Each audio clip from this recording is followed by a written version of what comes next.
училичке. Толкова беше. Край училище, Гюля. Пример, жеха с сказател. Не за преценяване. Ама няма гума.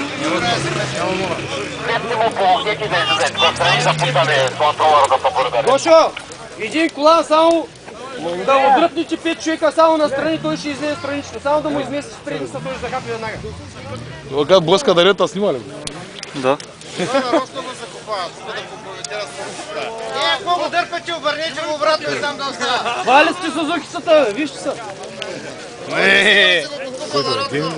Евгений, да. Гума. Да се излагат.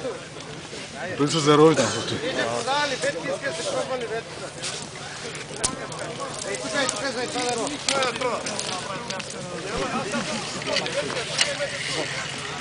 Ако искаш,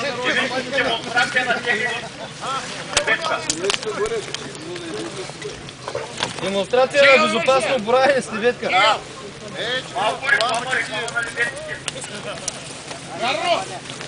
Някой, ако иска такава хубава, Евгений дистрибутор. Пуснете му тъя, пуснете му. Сега разбрахме и защо. Това мишъл му това Кой има крака? Аз вчера те видях, че имам слуша. Ей, той ще извади дървото. Струянта не можа да става в леглото. Да, ти кажа, че сега че го това. Не показвам, аз направо бях някакъв ужас цял вечер. А боли е, мръднеш това в гъла направо.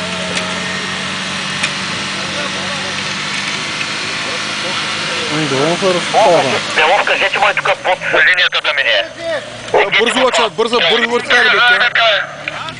Моят тия маша върти къде по-малко. Само да може да извади от дупката. Аз все пак подавам лебедки негови. Край, Евгений, стойте да те откачат, после заходи със саницата насам и излезе оттатък. Евгений! Дай ми тарата максимално нагоре, от тук ще я бутнем, скачаш движение и да върви там. Гюля и толкова В тази тракторка ги на цепи, като цели буци направи.